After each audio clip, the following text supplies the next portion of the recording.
কথায় বলে মানুষ কিভাবে চেনা যায়? মানুষ চেনা যায় তার আচরণ, তার ব্যবহারে।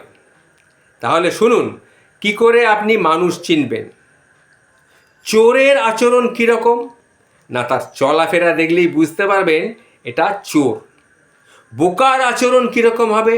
বুককে আপনি বুঝতে পারবেন, তার সঙ্গে কথা বললেই বুঝতে পারবেন লোকটা বোকা বা ছেলেটা বোকা। তার কথাবার্তায় বোঝা যাবে সে হচ্ছে বোকা। আর যে চালাক তার আচরণটা কীরকম হবে?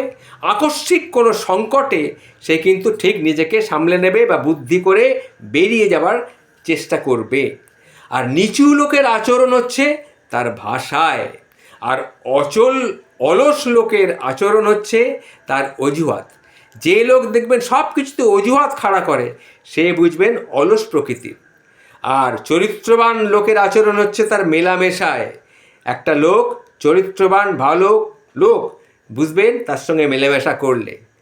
তাহলে কি বুঝলাম আমরা? মানুষের আচরণ তার শিক্ষায়, তার ব্যবহারে।